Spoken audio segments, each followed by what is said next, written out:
on the One Network.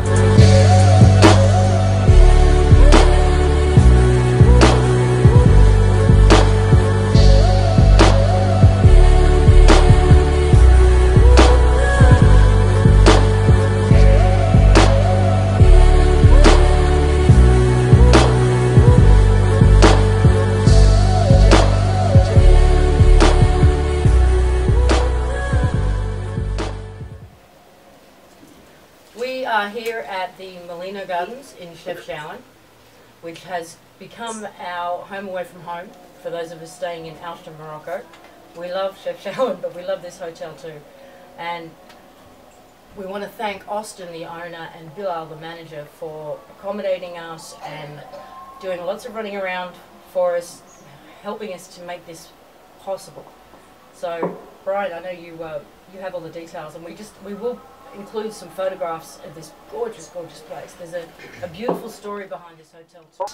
Is also called the Blue City, and it's literally one of the most beautiful places in Morocco that I've seen so far. The hotel again is called Molino Garden, and they have a website that's getting ready to go live in the next few days, which is just Molino, M-O-L-I-N-O, garden.com.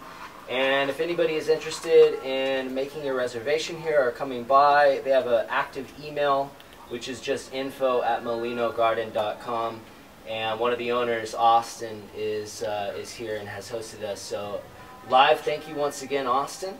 And I think that's about, yeah, and Bilal, the manager, for assisting with us and scrambling to get everything we needed for the live radio broadcast that didn't work. For putting up with our circus this morning. Yeah, so thank you, Austin. Thank you, Hotel Molino. We'll be putting some nice video and photos in the YouTube video before it goes out. Thank you. Yeah. And Sacha, we have via Skype from London. Couldn't be happier than to be with you, Lisa, and to meet my beloved Heather properly, and Dee, and my brother Brian. Very happy indeed. Thank you. It's nice to meet you. Oh, that's what happens when we talk over each other. Okay. It is nice to finally get you, Sacha, and Heather in the same room, as virtual as it is. You know, the five of us have all been very dedicated to educating, changing, and waking up. Not only ourselves, but as many people as we can get, as we can touch. And we've all chosen different, to some extent, different avenues for that. And yet we're at a time where everyone seems to be converging, at least in my perspective. We're coming to the same place on so many levels. And I think we're all starting to see a unified vision. And I know the work that Heather's done is something you're very aware of and has played some part in how New Earth Nation has looked at the legal side of how we move forward. Can you tell me a little bit about what the paperwork that was done by the One People's Public Trust did for you personally, and how it may have influenced the legal framework that you were moving? Sure. Well, you know, I'm the least qualified person on this call to be speaking to matters of law. I am, as a layman, interested in it. I find law in and of itself repugnant to the human soul and to human dignity, in much the same way that I find words on paper repugnant to the soul and to human dignity. We ought not to be contracting with one another in any way, shape, or form in our ultimate expression.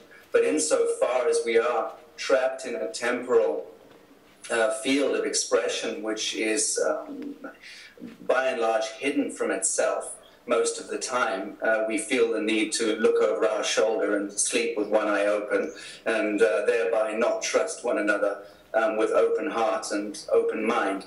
And so in that respect, we're trapped in that space. And to that end, the work that the OPPT did with the UCC filings was nothing short of staggering and paradigm shifting. And I hear a lot of people howling with derision at that kind of claim. I understand the fabric of skepticism and cynicism.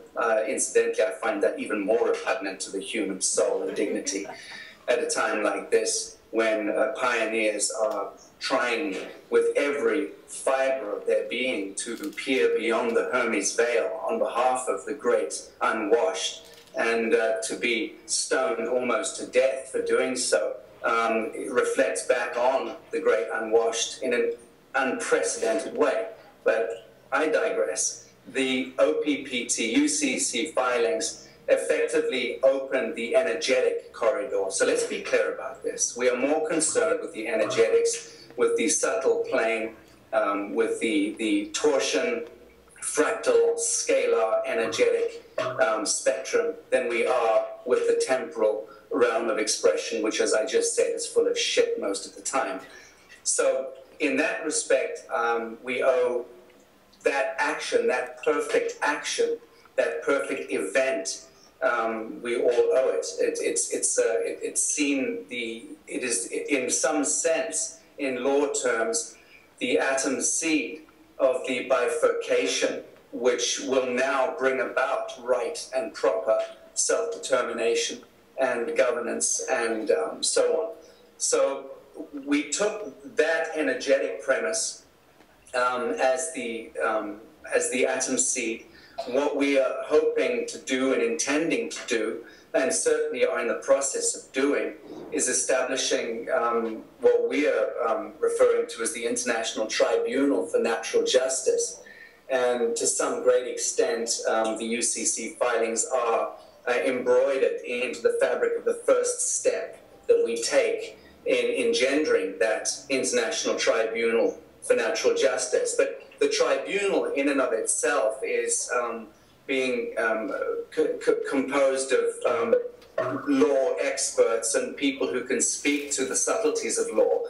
And so the very first thing we're going to do with that tribunal, and I hope and expect with your blessing and with your involvement, will be to have the world, through that tribunal, look in on the UCC filings and then make a wholesome determination about the, what's that word, legitimacy of the UCC filings. Well, we all know the legitimacy. We all know absolutely what law means and what lawful means and what legitimacy means.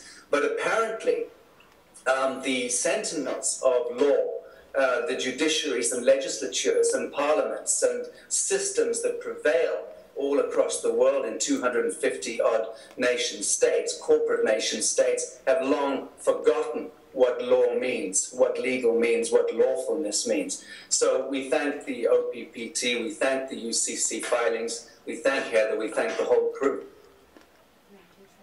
Lovely. Lovely. I've been following Sacha's work and many others that are compartmentalized, that Sacha is centralized at this point. And a lot of them have contacted me throughout the period that, at least that I've been public, and now I've watched them. I've stayed very observant at the centralization that you've done, Sacha, and it's beautiful. And it is time to go forward, and I feel the same way about law, as you've stated. You have a more rock star version of stating it, which is really cool. So it inherently, in its tones, moves it to and shifts it to the energetics, which is where it always has been. Law was just a container, and it was a nice management tool when it was useful for us to experience not being who we really be, so we could break through, find ourselves, and have that joy. I'm really excited to look even deeper and to speak with you on looking at what tools you need help refinement. I never want it to go back the way it was. I never want to experience it again. And I hear that being resounded through action, through words, and through thought of every being, not just on this planet, but in the universe. So here we go. Open door.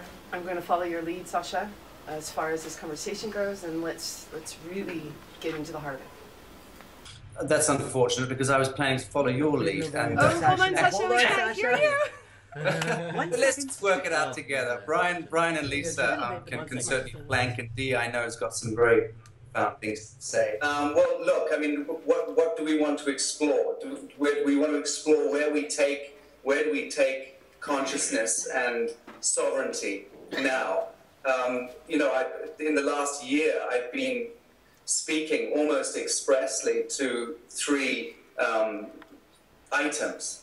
And the first is time and the need for us to look at what that represents, not just in the gestalt, but actually in the fabric of the entire history of our galaxy, of our solar system, of whatever it is that brought about our genesis. I mean, we need to stop identifying with time as being something which prevails and drives us, because it really is that is the signature of the matrix, is time, is this notion that we come from there and we're going to there. And so long as we are thinking in that mindset, we are utterly trapped on that linear plane. And the whole point of Bodhisattva, the whole point of Christos, the whole point of human aspiration, spiritual aspiration, is seeking where that lateral plane is intersected by the transcendent, the vertical. How do we extricate ourselves from time? That's, for me, a very important thing that we need to look at in every way. And because time is the same as the second item, which is money. Money is the way in which we begin to trade illusions with one another, fundamentally. Because that's all humans seem to be obsessed with, is buying and selling each other's bullshit.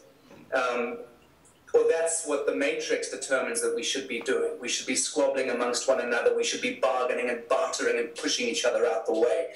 So we are fundamentally entrained into a parasitic, vampiric, and cannibalistic meme, a pattern of imperfection that prevails all over the earth within this atmosphere, this sphere of forgetfulness.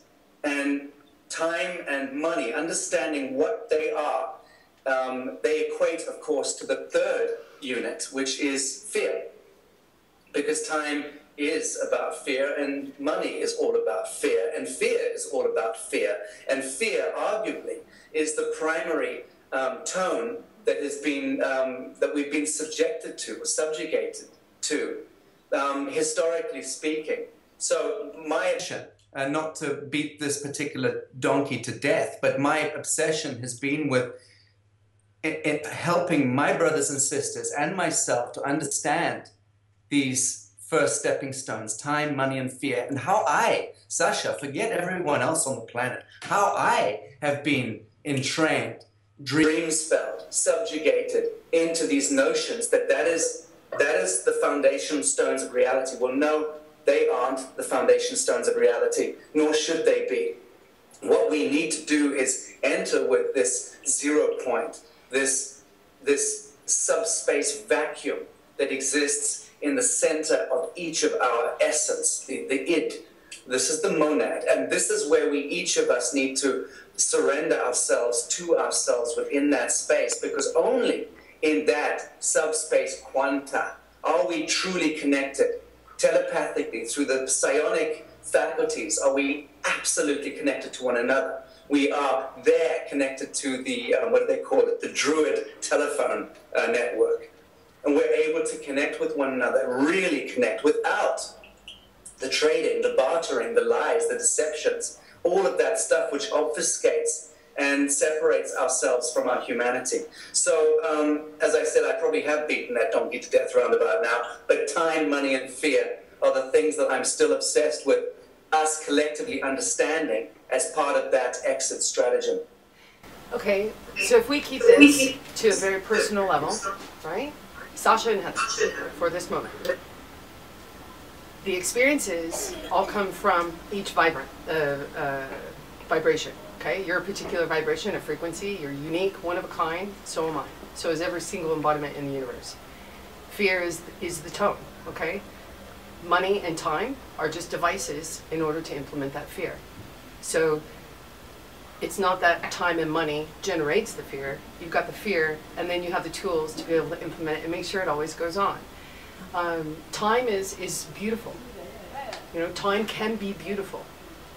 It hasn't been in the way that it's been implemented, But it is beautiful to be able to sit here and elongate this moment and not have it fly by and be able to do another moment. So I get the way time has been used. I don't operate on a time continuum. I have to have lots of help to be able to make sure that I get kids to school or sit down at the right time for a conversation. But at the same time, it can be a great tool. It just depends on how you want to look at it and then how you choose to implement it, right? I love all the tools that we used in the past to be able to come to this moment now. It is a glorious moment, and it's going to be whatever we make it. So at this point, currencies and all of that, I know there's a lot of hubbub around monetary system, the reevaluations. I'm just going to follow your lead here, Sacha. Since you opened the door, let's associate. I've just hit the time matter, okay, the time issue in a general concept, and then as far as money, you have these reevaluations, and I've listened to and I followed along with almost everyone that's gone out, whether it be Swiss Indo from way back when, you have now, please forgive me if I get this wrong, the ambassador for the Dragon family, you've got all the different financial gurus and aspects that run or had run in the past the financial system, and everyone's got their own agendas. What I've always known and what I've always experienced is that the absolute plan maneuvers those agendas, but for something beautiful. Everyone has done hard work, every single one, and people can perceive them as bad or good, resonating or not, illuminating or not, but yet everyone was very valuable in getting us to this moment, okay? So what I'm looking at is I so want to join hands with every single embodiment as we pull this together. A lot of people have said they don't know how to be and do, right? They're used to the time management, they're used to the money management, and there's some others that are sub-management tools, okay? Like law. Law is done. You can hear me now and you can experience it later, but that's what it is. It is done. You have natural laws, okay? Those don't need to be spoken, they don't need to be written. They're experienced every moment, whether people are conscious of them or not. And it will not change that fact, whether someone negates it or not, okay? As far as the money issue, I know that the three lines have been government, financial, and judicial, okay? Legislative falls within the government, okay? I'm not gonna micromanage this at all. But those are basically the three topics. And I've looked at what you guys have done with New Earth Nation, and you know, legal is very different than lawful, all right? Lawful is something that just is. And you can't change it. You can experience it, and you can choose how you want to experience it, but it is still there. Legal is where you have something that's not lawful, and you have to have a license to make it legal. That's all that is. So I'm looking at whatever tools are out there, all this beautiful energy that everyone has put in, especially I'm here to focus on Sacha and what they've put together, and the centralizations. Forgive me, because I'm terrible at pronouncing Hawaiian names, but the man that goes by the title of King of Hawaii has been contacting me for quite some time. I've watched them centralize, working within and drawing together, and so far the nexus point has been where you're sitting, Sacha. Let's use the energies, let's go in. I want to help no matter what we do, because being and doing has been very difficult for people.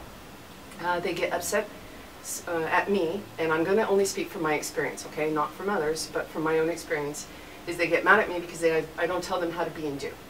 And I'm not here to define anything. I'm just here to be myself, okay? But I am there to also make sure that any structures or any kind of tools that are used aren't structured in such a way that people are limited. And that's just my own personal, okay? That's what I saw, that's what I go for, and yet at the same time, there's all these beautiful tools, little tweaks, little shifts, and if we really listen to each other, you'll find when someone feels limited. And at that point, you can tweak it, you can shift it. No harm done, just go in and make another choice, do something else. But there are people that are really having a hard time imagining how to be and do. And that's why these structures can be so great. They can help, they can assist. It's like training wheels on a bike, okay? You don't use them forever, but you use them just for the time that you need to. You know, and there's that time word again. But it's about, oh, I think we lost it. Did we lose them? I don't know. Let's try to get him back. I have to Put the speaker back on. Put it back on while he's trying it.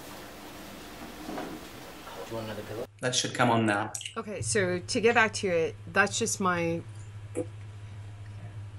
my personal feet are standing on the ground at this moment, is to help and assist in whichever way I can for everything to move forward. The reevaluations, the monetary system the way it is, it's not going to move forward. And there's one simple little thing, and it's because you have such tones as debt forgiveness. You know, the only thing to forgive is that the illusion debt ever existed was pushed forth. You know, and, and it's just that simple to say, it doesn't exist, so here's what we're going to do, and there's ways to do this. I'm here to help so that we can move those things forward. Currencies, there's nothing wrong with the currency.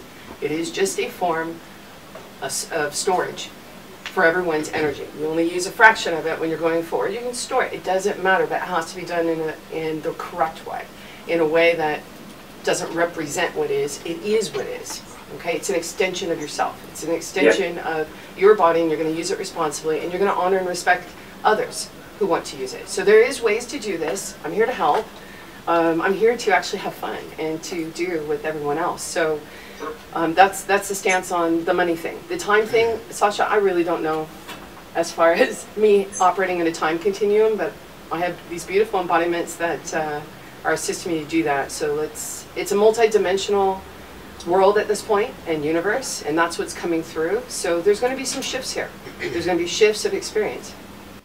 Well, interestingly enough, the way that you speak about time tells me that you are not entrained in time, that you are, in point of fact, time bending, and that by definition is when one has escaped from the idea of time, you know, slowing it down and just not adhering to it. That to my mind makes a great deal of sense. I mean, at the collective level, when we reach a threshold and sufficient numbers of human beings are also bending time. I mean, let's face it, there are 7.4 billion souls on sentient human souls on Earth, and they are variously all living different timelines. So time is you know, arguably the greatest myth of all. But I like the way you speak about it, because you don't pay it much attention, and I think that's the point. Whereas most people are, they have wristwatches strapped to their bodies, and the clock tick-tocking all the time. I mean, if you just think about the fact that we have hundreds of millions of devices, digitized devices, whether it's iPads or iPhones or computer screens all around the world, and all of them are digitized with these binary codes, and they're all paying homage to this myth of time. They're all tick-tocking, and that has an effect on the subconscious and the collective unconscious as well. Again, it's just keeping us entrained into false, ultimately false, and very un-universal means. Agreed. But I love the way you spoke about it. Well, I'm really excited for where this goes. The energy is what I'm focused on. Very passionate, just propelling it forward. We are the bridge. Every sentient being in this universe is the bridge. Okay? You don't have to wait for someone to build it, just be it. So whatever I can assist with, I'm really excited about this moment now. So I'm going to let you lead this further, and Danny and Brian and Lisa, and I'll just hop in where you guys need me. Well, let me ask you something, just on the law side of things, if I may. I mean, when we consider that we have divine law and natural law, cognitive law, sovereign law, administrative law, military law, security law, all of these different forms, is there any sense in looking to charter a kind of definitive expression of law in its most simplest terms, and setting that about and beginning to articulate an international, or let's say a supranational, extraterritorial framework for law? Would it make sense to work on creating some kind of a ultimate synthesis of law? Yeah, there's three components to how this moves forward to end up exactly where we actually already are and always have been. Okay, is number one, self-responsibility, self-governance, and compassion. Okay, so for those that are self-governing, self-responsibility, I understand I create everything I experience. Okay, whether it's perceived as good or bad by me in the moment or by anybody else, I realize I create it. So I also have the opportunity to go in, and if there's something I don't like what I'm experiencing, or maybe someone else doesn't, and I can consider that I'm affecting that person, then I can go in and make another choice. Okay, that's what I mean by self-responsibility and self-governance. I'm the only one that can control what I am doing, despite what some have tried. Okay, I am the only one, and I answer for it. At the same time, I realize that perhaps there are people who, and other beings, because we're not just talking about planetary here, you're talking about universal, that do not see that they're responsible for and creating what they're experiencing. At that point, that's where compassion comes in. Those are your biggest components right there. Now, as far as getting there, like I said, there are those that really are struggling with how to be and how to do. Okay, so as far as looking at how to assist everyone in seeing, you are self-responsible. You are the one, number one, that's creating it all. And all the former systems tell you otherwise, okay? That's why it's so important at this point to really just be compassionate as everyone sits there and goes, I'm actually creating this. And that is such an empowering moment that when they realize, if they're in the heat of something and they're experiencing something they don't like, it is so empowering for them to go, I created that. Because they can instantly make another choice and create something magical and fantastical and beautiful where everyone just feels the energy pouring out. And it actually is an over-unity device. Everyone's so excited about these over-unity devices. I can tell you that every sentient being, every being in the universe is an over-unity device. Okay, you're a transmitter, you're a receiver, you are a vehicle. I can only be responsible for the vehicle I am. Absolutely. Nobody else has that responsibility. But if I'm not being responsible about something, the compassion of someone saying, Heather, this is what you're doing, this is what's going on, this is what I'm experiencing, and then us looking at it and going from there. Now this is a very minuscule, I'm going to go micro to the macro because right now you have a collapse of the micro and the macro and it's all just what is, okay? But there is, and that's why I would like to, I've looked at what you've put up, Sacha, for what your team has put up in the legal section of New Earth Nation, assisting everyone to go forward so that it's a template that doesn't limit, but it is a structure of support, right? There are ways to do this, and there's a great, you got to start somewhere, so there is a great foundation there. A lot of the stuff that was in the former systems is out. There's still stuff in there that as long as people can move forward and they never feel limited, okay? And they're operating in self-responsibility and self-governance, but at the same time, there's compassion amongst every being as that one, as that other being is going through their journey. And this is, it's a multitude, it's complex, but the complexity is in the simplicity. It is so simple, you know, and that's what I want to sit down with you and with the others to go through and say, where's this support structure that everyone can go forward in and at the same time not be limited by. Just saying that I love the fact that you keep, Heather, you keep coming back and rounding in on sovereignty and saying this is my gig, it's my thing, it's my perspective, it's I'm responsible for the all, and we couldn't agree more. I mean, this is absolutely the position that the space that we're holding. Again, I refer to this as 0 point, and when we are able to relax these software downloads of the Cartesian worldview, the entropic universe, the idea that we're running out of stuff, you know, and that we should therefore be very, very afraid. And in that space of fear, we really ought to look to Daddy to save us from this diabolical state. And Daddy comes invariably, Daddy presents himself in a bishop's frock or a Jesuit gown. And this is the problem, is that the intercessory principle, which is the diabolical patriarch, coming in as a feminized character, very much like that ghastly witch that fed poisonous apples to children in the woods. I mean, that's really where we're at. And people, our brothers and sisters, billions of them, hundreds of millions of them around the world, are just symbiotically born, I mean, yanked out of the womb, slapped across the arse, have the umbilical cut with stainless steel, and the placenta hurled into a kidney dish, whereupon they're asked to leave the hospital and are thereby presumed missing at sea and a dead soul, effectively.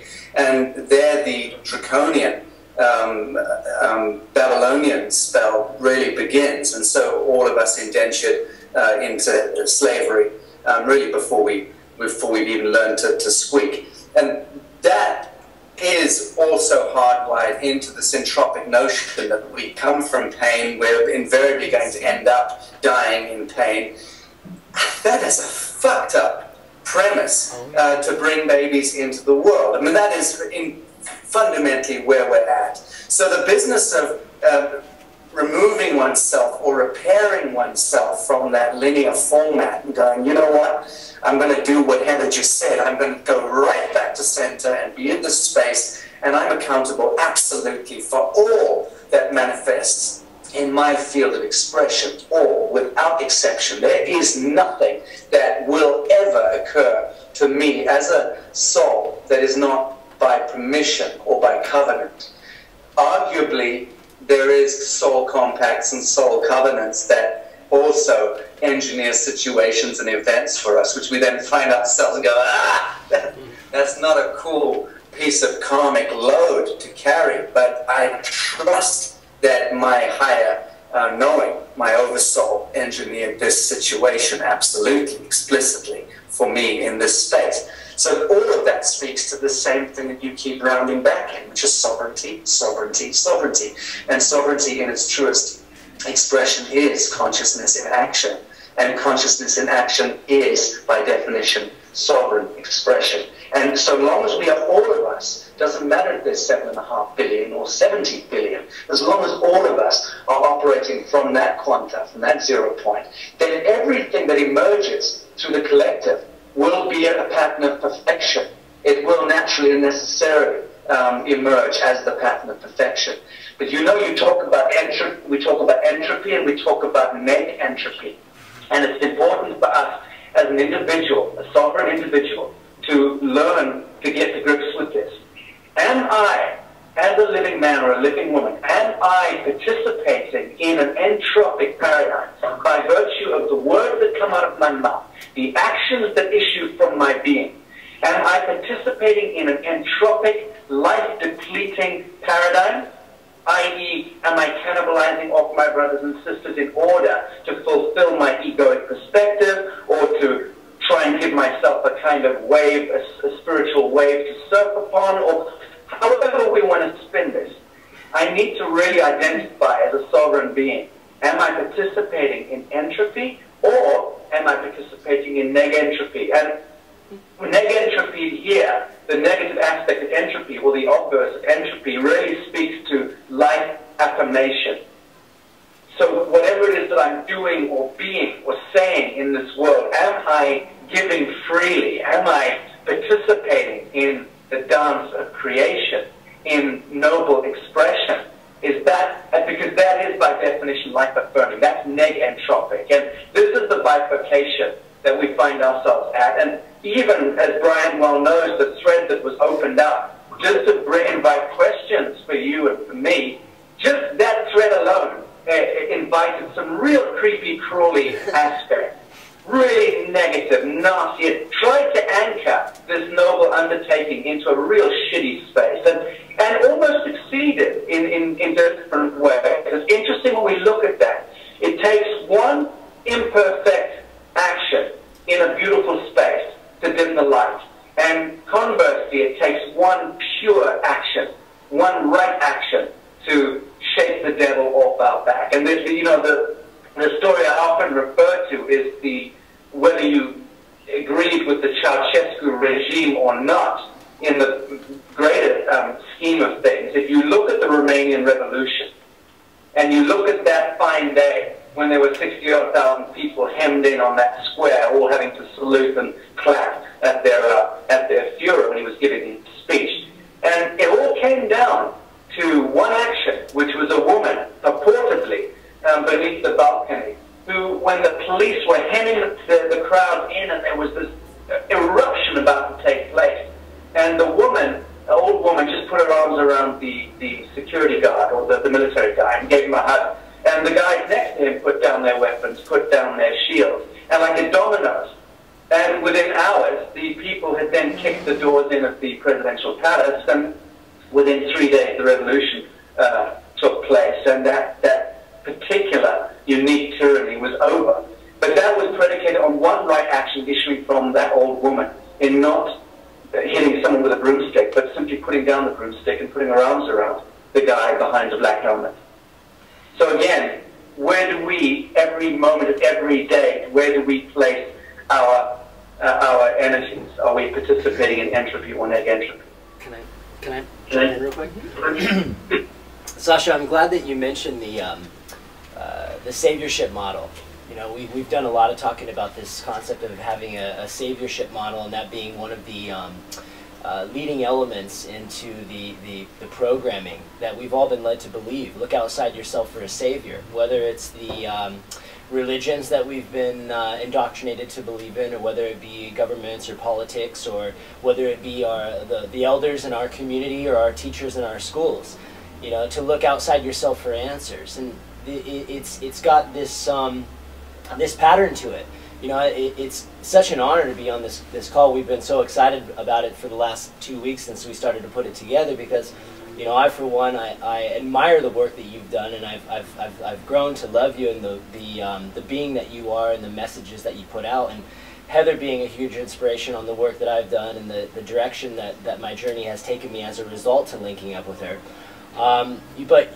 The work that you and people like Heather do, and even myself to a smaller level, it comes with this huge element of being put under a microscope, to where you, the perception from many is that this New Earth Nation, Sacha Stone, Heather Ann Tucci, Jarraf, Brian Kelly, and Lisa Harrison, they have all the answers, and they are now the new potential savior. So I'm going to look at what they're doing and what they're saying as a guide for how I could step into this sovereignty. And on the flip side, they're saying, you know, this is a new form of hierarchy.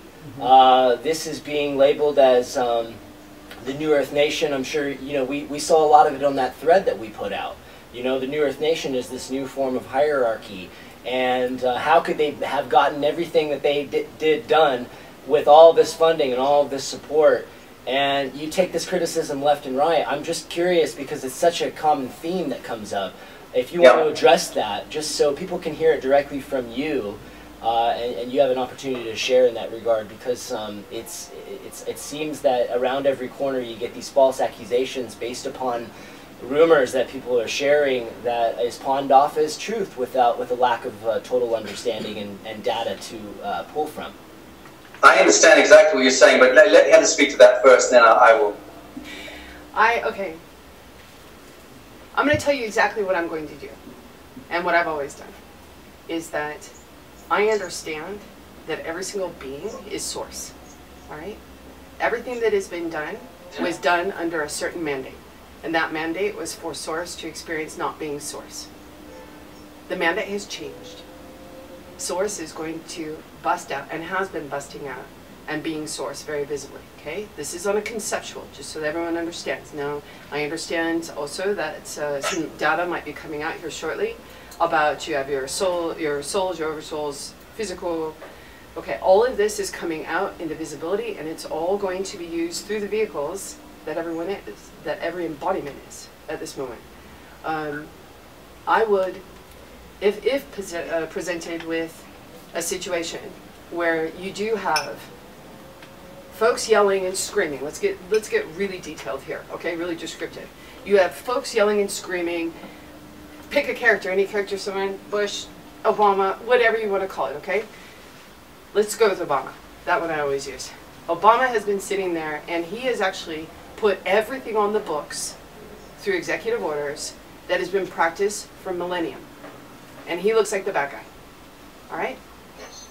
When you understand what is going on in that through perceived chaos, and it is highly strategic. It is strategic order under the guise of chaos, in order to shake us all up, in order to help us remove our roots from the old mandate and to fly into this new mandate, okay, which is actually what we've always been all along, source, okay? So if there is pitchforks and ropes and change, I'm going to be standing in front of the one that they're about to hit until we all sit and realize that we are all there, okay? Now there are those that have been following the old mandate and are just refusing to let go of it. Source is retiring those particular frequencies, okay? So really look within, really trust within, it is important for us to see what is. Not what someone tells us, not what we want, but what is informed, okay? It's informed and it's through experience that you refine that informed choice and make many more, okay? So that's where I'm going to be. And as we go through this transition, it's not a bridge because we're all the bridge, but through the transition of our own bridge vehicles, I will be standing there. There will not be any bloodletting. At the same time, there will be release. There will be release from the old mandate as we fly into this new mandate. And that's what I'm going to be doing. As far as hierarchy and everything else, Sacha, I've been watching what they've been saying, at least energetically, as well as a few of the comments. I get it. I saw that I was going to be sending you a message. Energetically, I did send it through what I call icons. I'm right there with you. I'm there even when people were talking bad about, gosh, name off any character you want. I've been there. It doesn't matter what anyone thinks of me, just that I know who I am, and that as I move forward, all I do is show love, compassion, and awareness, consciousness. That's why I refer to you as the beloved. And you know, I'm delighted that when the pitchforks do come up, if they do, that I'll be using you as a human shield. That's very You know, Brian, I don't know where to begin to answer to stuff like that. I don't know that I care to. I couldn't give a proverbial fig about what anyone thinks about me personally. I never really much cared about that. I do what I do, what I do. I am what I am, what I am, and I'm not prepared to defend it either to troglodytes or through people who are operating on behalf of special interests, because there's a lot of that stuff out there. People have been hammering the oppt from day one and then the IUV, and it doesn't matter what incarnation noble expression takes on, so long as it is operating in these relatively subterranean, subtonal frequencies. We're going to be subjected to a lot of creepy crawly stuff, and that's par for the course. But what I'm not particularly keen to do is to stoop down too low and engage much energy in those conversations. Only, not because I don't believe that people who are less enlightened are entitled to, you know, great explanations, but only when they approach the wisdom flame with kindness am I prepared to put time or energy into someone's time. Other than that, I'm not interested.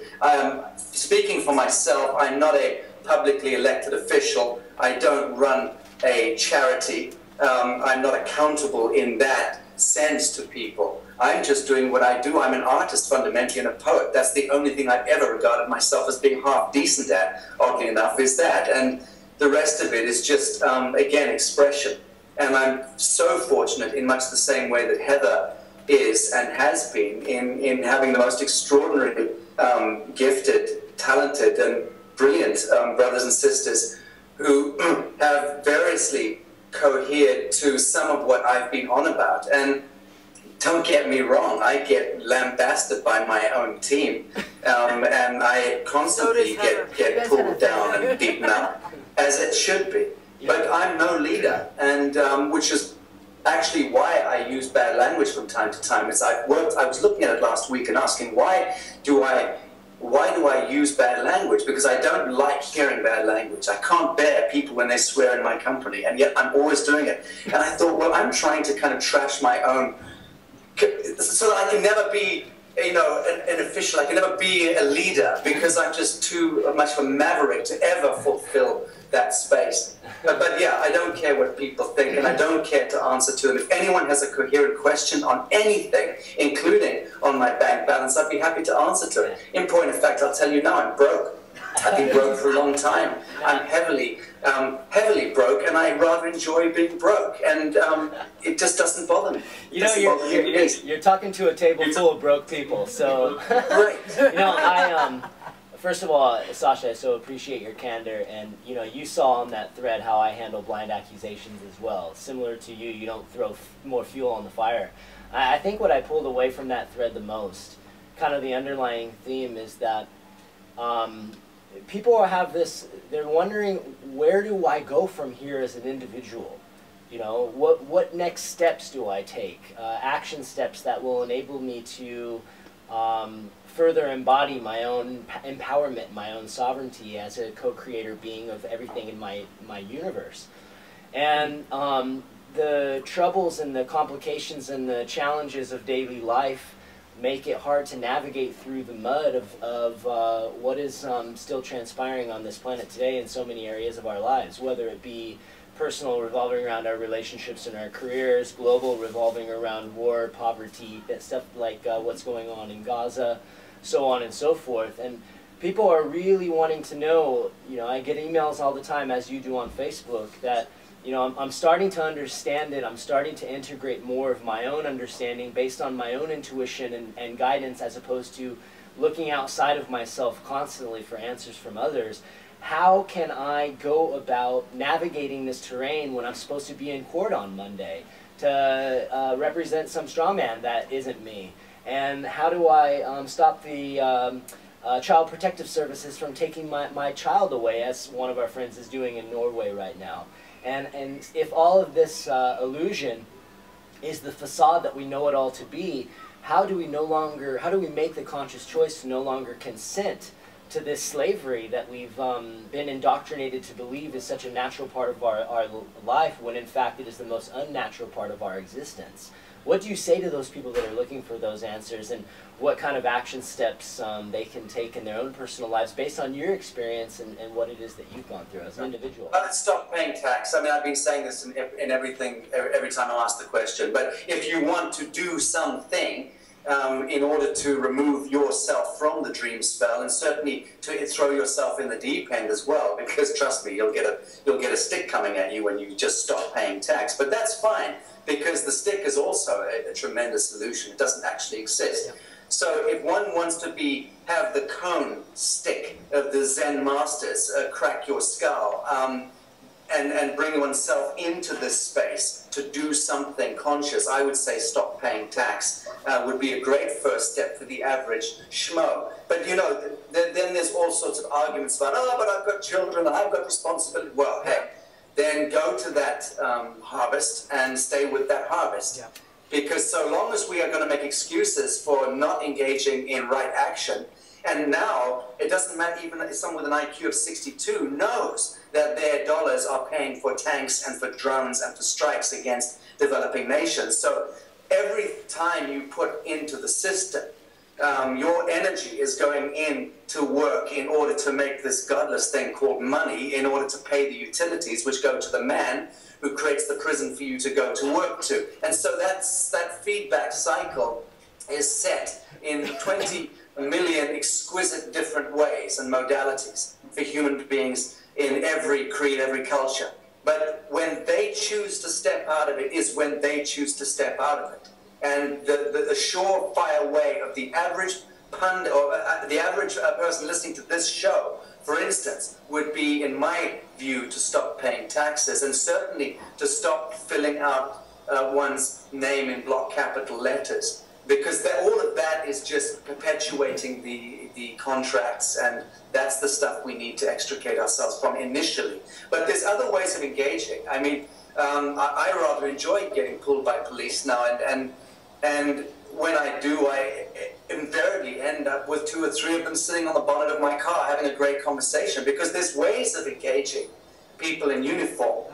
I say that another useful thing for people to do would be to stop respecting uniforms and stop allowing that chill of fear when you hear a police siren or see a policeman.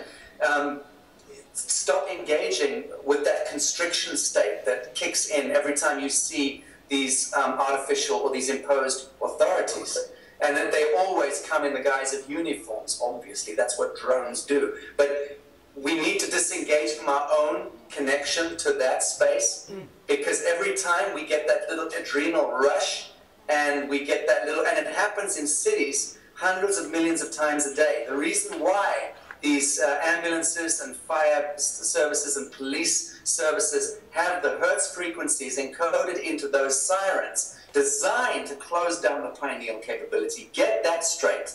There is nothing haphazard about those frequencies. They have been imposed in order to throw a blanket of absolute terror in the hearts of people in the cities. And you have those sirens happening in a place like London 150, 200,000 times a day. You are creating a fractal field which is a lockdown prison. You are only able to truly engage in the parasitic behaviors in that environment. So begin to challenge those things. I would say to people, engage with that stuff. Stop. Ask the police, why are you doing this? Speak to people in uniforms and begin to get them to disengage also from the dream spell. But other than that, what Heather said earlier was singularly the most important thing that one can do, which is to stop doing and to be empathetic, or to be compassion. Because when we are in empathy and in compassion, we are sending long waves. And those long waves, literally at the fractal level, you can actually measure this scientifically. You send an empathic wave, it'll reach the other side of the galaxy. You send a short wave, a constricted wave, it'll die. What does this teach us about the ultimate human activity, which is supposed to be building toward our redemption or our salvation? And if we truly want to die well, having lived well, we need to be able to broadcast those long waves, so that at the point of death, we have a plasma body, an auric body, which is vast, and which we can then steer directly through the heart of the sun into a perfect bliss death state, which then will take us into our next expression, which will be the absolute pattern of perfection. Whereas now, what we've got is people being bombarded by those entropic and Cartesian and Newtonian deceptions, and living lives which are racked with fear and dread and horror. And the forms that we emit from our fractal hearts become shorter and shorter waveforms, which means that we become harvested even at death. Think about that. As if it isn't bad enough here being harvested, people being harvested through mosques and through churches and temples anyway. But the business of being harvested at death should be true, should really strike terror into our hearts and wake us up to the fact that, as Heather said earlier, compassion, compassion, compassion. Nothing else matters. I like kindness. I think that every living, warm-blooded Homo sapien enjoys kindness. Can you say all that one more time? Just try to be a little bit more eloquent. Kindness is sexy. Let me. Can I ask a follow up to both of them, and then you can go, because it's perfectly related to this. So you're real quick, because I got a million of these. I love Brian so much. I want to talk to Dee. She's up next. Don't worry. Get in line, sweetheart. I was. We not done yet. I said it was a two-part I'll question. manage here. You go finish your question. So our listening audience, which has definitely been amplified as a result of you coming on the show, because you have people that are very interested in the things that you share. The majority of these people have taken a lot of those action steps already. You know, I haven't paid taxes since 2004. I'm also broke. I didn't register my car. I had no car insurance. I challenged all my lenders, including my car company, to prove there was ever actually a debt that it existed. They didn't. I didn't want to live in a country of bondage, so I left the United States and moved to Morocco. Little small steps, right? But I think what a lot of the people that are kind of looking for, whether consciously or unconsciously, is I'm taking all these action steps as an individual, and I'm having varying degrees of comfort level depending on the responses that I'm getting and how much fear that's still triggering within me when you get that knock on the door, the police officer, the process server that's trying to call you into court or whatever. Where can we rally and how do we move together as a collective in this effort? And I know that's a big part of what New Earth Nation is about. And I'm interested in hearing the answer from both you and Heather, because it's such a prevalent and prominent thing that whether or not people are expressing it on threads like the one that you saw on Facebook or not, that's a big wanting to know and wanting to have that resonance in that frequency of, I feel as if for myself as an individual that I'm harmonizing with those that are around me, and we are all moving together as one human family forward, never to look back again. So, if Heather, if you just want to jump in at this point, I know that people want to know that, and one of the things I do, Sacha, is I make sure that I try to provide the people that are listening with a voice and answers to their questions. Well, I'm happy to answer to how we are looking to address some of the mechanics. And should I do that, Heather? Please.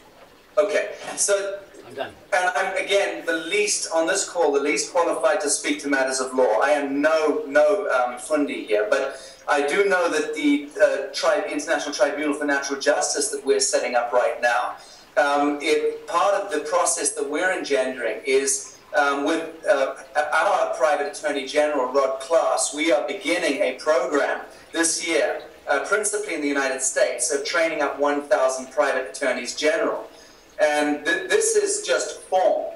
And then going after the 3,500 odd judges in the United States who are all acting in treason and in fraud and in deception. So when we've got the private attorneys general able to action and take action against the judges who are maintaining the status quo, we begin to see the emergence of a reverse engineering of the diabolical mechanics of law.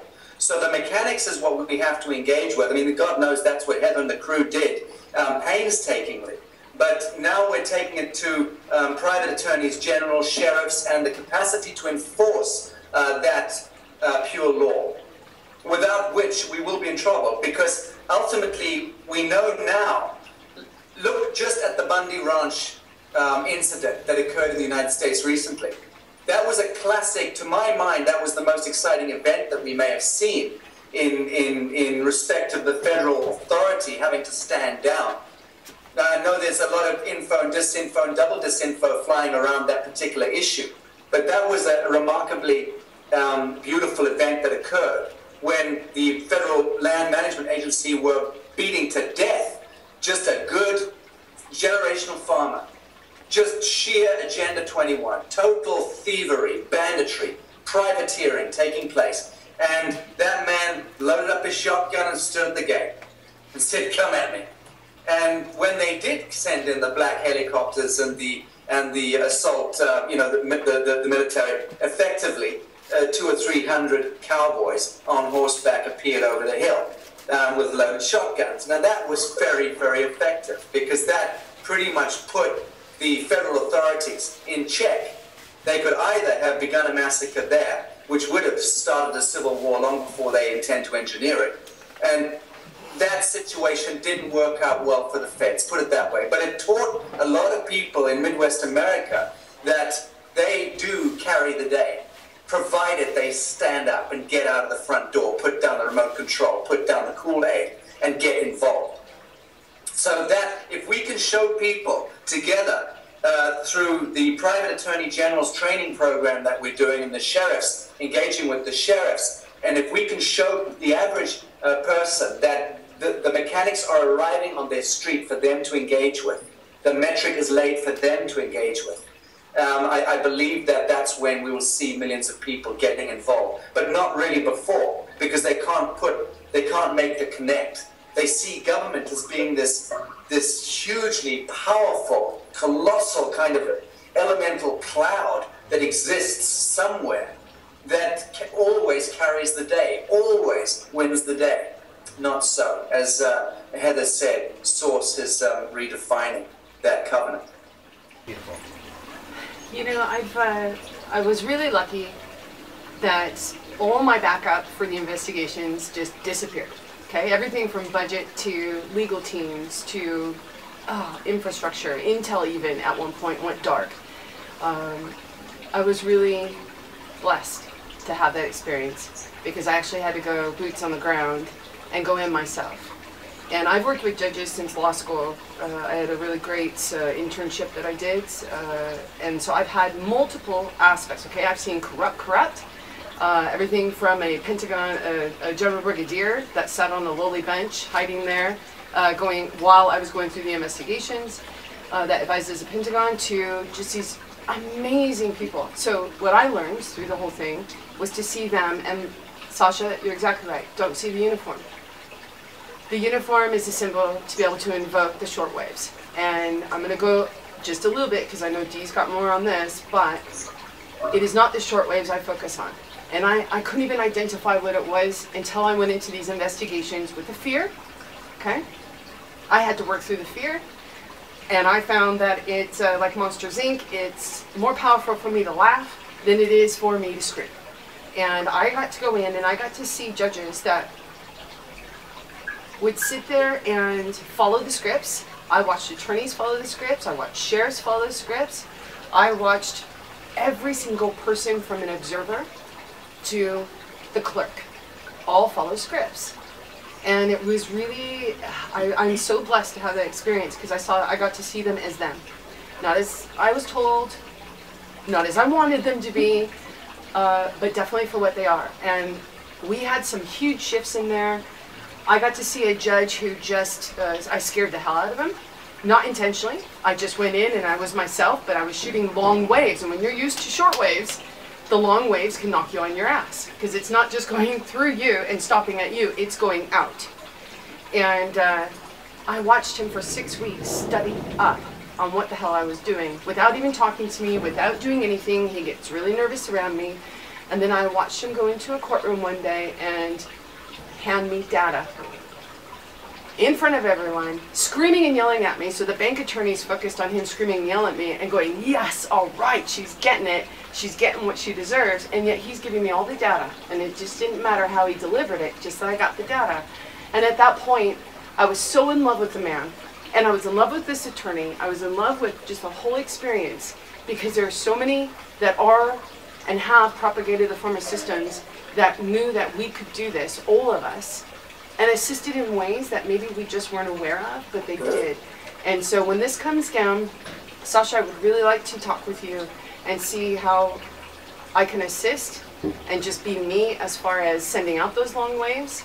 Like I said, because it'll either be we go hand in hand, all of us, or you're going to find me in front as a shield until this all settles down.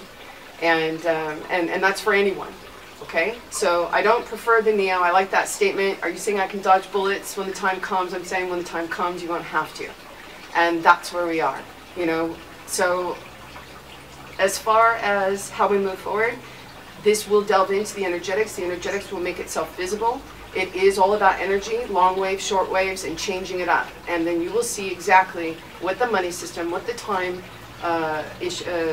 mechanism, we're all hiding, which is frequencies and energy, and that's all there is.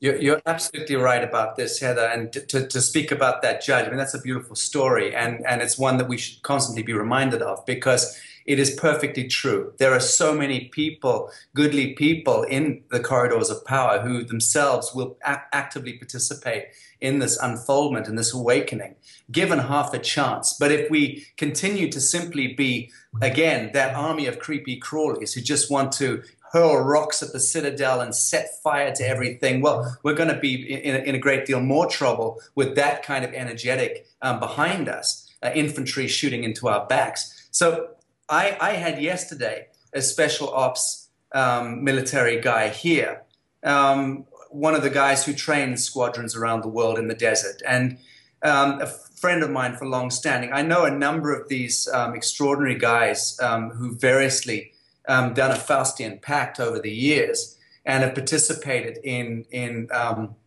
militancy.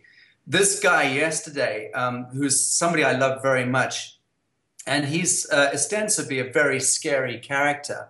Nothing could be further from the truth. I know the man's heart. I've known it for nearly 20 years. He was coming in to check if I'm okay and to also continue to offer more backup and do we need gooks and spooks for anything that we're doing right, you know, that kind of thing. And we've had a bit of this in the past, and we've been tipped off when things have been dodgy, and I've had guns at the head on a couple of occasions, and I've been in really some scary situations where I have not, in the same way that you did, I mean, I was able to extend a sense of curiosity and love in the events as they were happening, because that's just my nature. My nature is to be curious, even if there is a 38 Smith & Wesson aimed at the head. It's just like, wow, well, that's an interesting turn of events, you know. And then look at that in that way. There's a level of idiocy in that response, but that's how I blunder through life and have done in many of the situations which were uncomfortable for me. But this gentleman yesterday, the special ops guy, reminded me.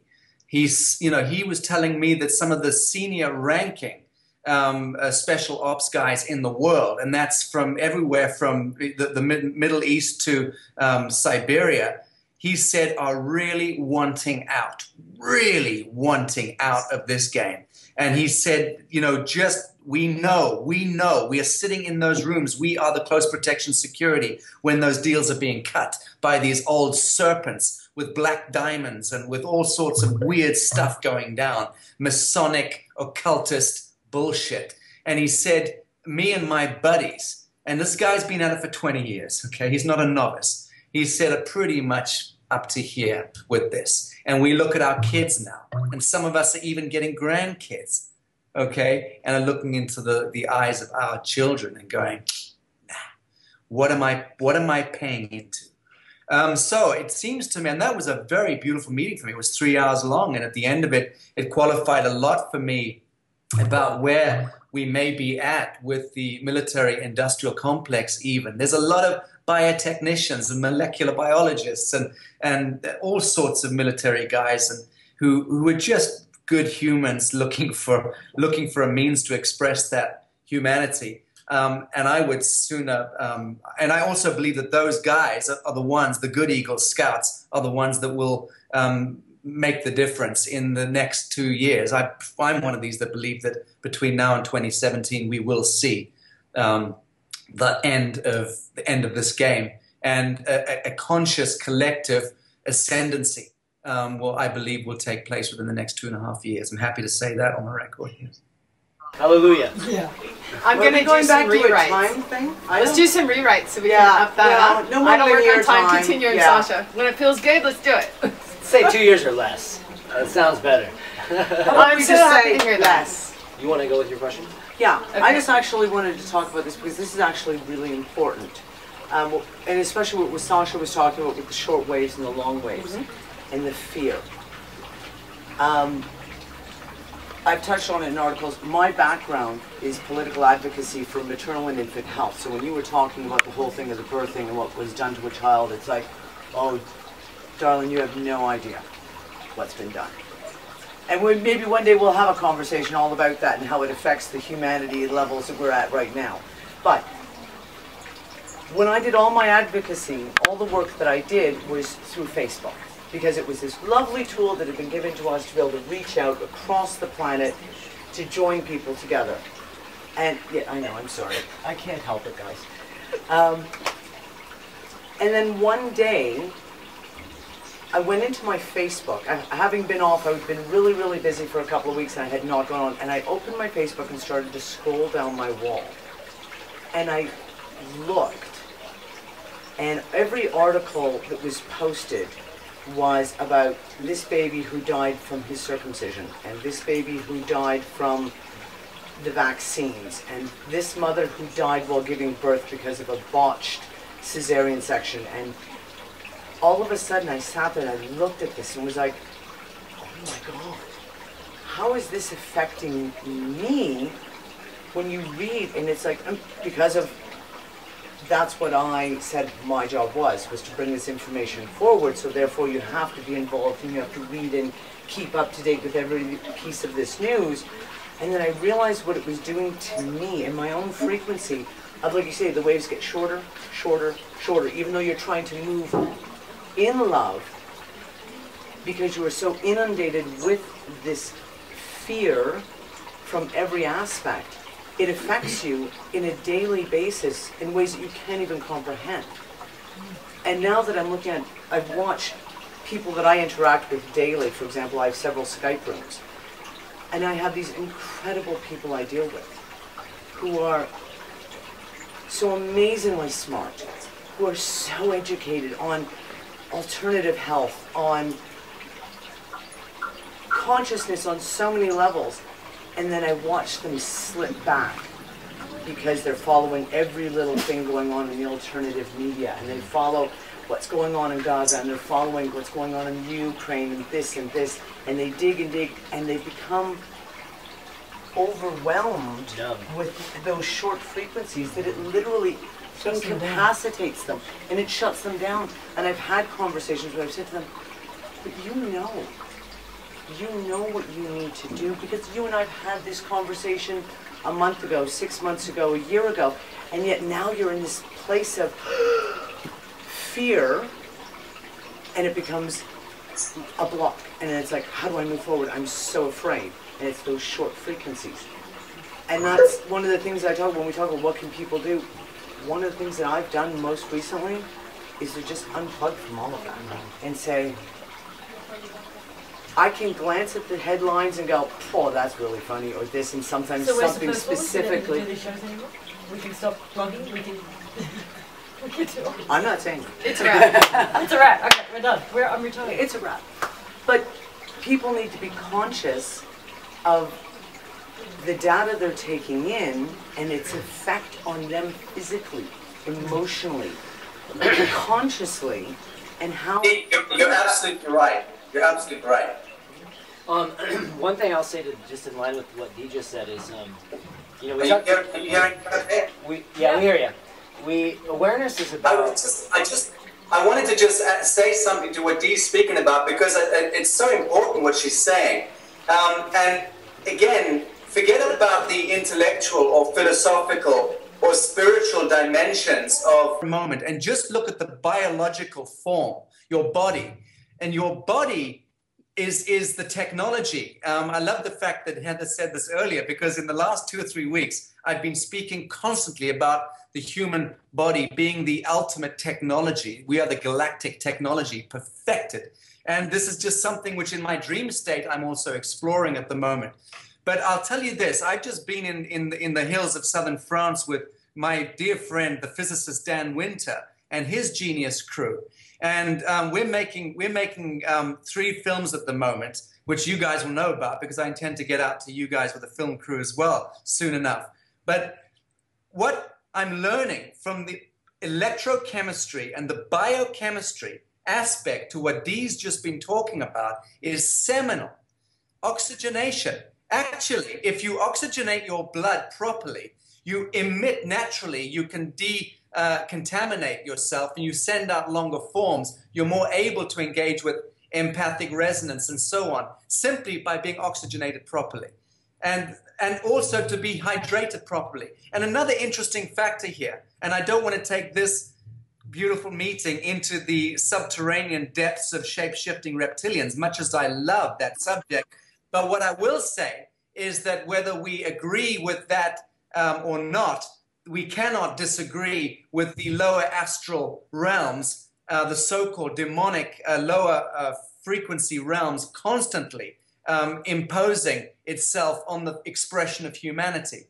And if we want to, as living men and women, if we want to become protected, so to speak, from that kind of lower astral intrusion or invasion, then a purely hydrated and oxygenated body is actually the most important thing you could have, believe it or not. And the biochemists I've been talking to have been telling me how this works at the fractal level and in respect of the Hertz frequencies that we emit. So don't underestimate that. And draconians do not like water. They like methane, they like the absence of oxygen, the reason why our planet is being desecrated multi-generationally by human beings who have themselves been co-opted by lower astral intelligences is because there are those intelligences, supraplanetary intelligences that would arguably seek to put this planet into an entropic, oxygen-depleted environment.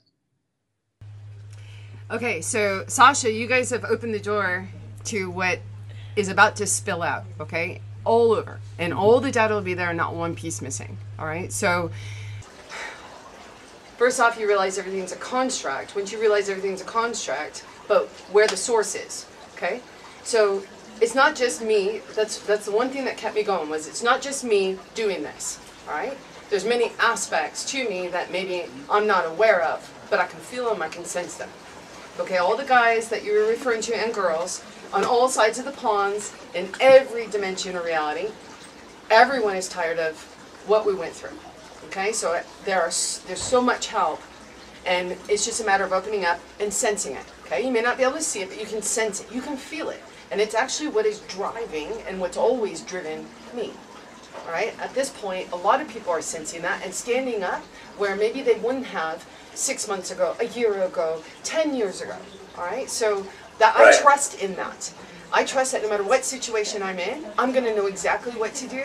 And this I am tech or the I tech or the body tech is where I'm absolutely focused on. I'm focused on the vehicle that my soul, my being came in. All right, and then being responsible for any extension or tool that I use as an extension as we go through, whether it's technology, whether it's communication, you know, any kind of financial, it doesn't matter. Whatever I choose, I'm just going to be aware of it. 'Cause first, I got to be aware of myself and how this body functions. I'm really excited to hear, like you said, you're speaking with all these experts, and I really want these experts to stand out, because a lot of them, I've seen all this data come through when I was in bank, trade, and finance, and it all got buried. You know, all this tech got buried, and I had Raymond King, who would always discuss with me, I want to distribute, I want to find, if we can't be in charge, then let us be in charge of distribution, where that's always the bottleneck. That's how you stop it. I'm like, it's already all right. Everything was distributed since the beginning. Just didn't see it. So there's no distribution to even worry about. And right now, you've got Source activating that tech, okay? And actually, it's not even activation of the tech. It's activation of the consciousness of the tech that has always been functioning in these bodies. And it's refining itself by how conscious you are of it, okay? It's actually inherent. The activation function is inherent within the body. So I'm really excited about this. We'll go into it, I'm sure, more later. But it's a great intro at this point because we use it all the time.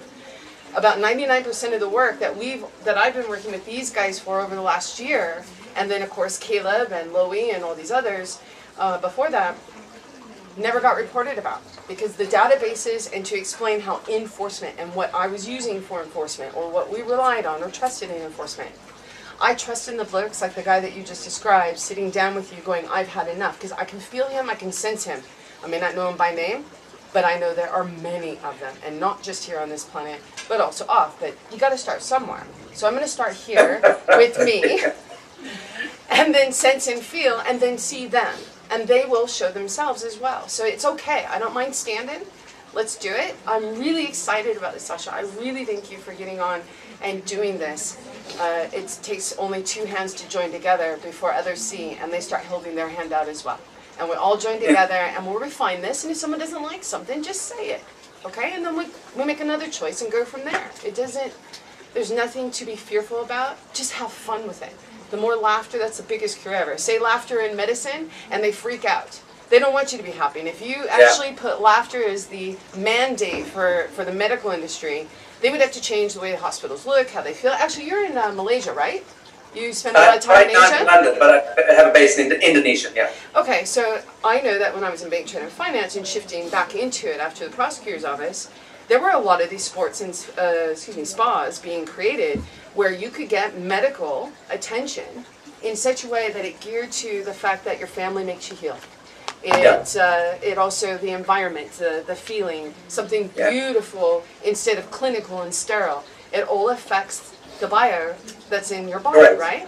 Correct. So these are things that I'm looking for. I am very focused on the body tech. I am very focused on the soul tech coming through the body tech, and it all just fusing into one. So I want to get more into that later, but thank you for the intro into that, and that's where my whole heart is right now.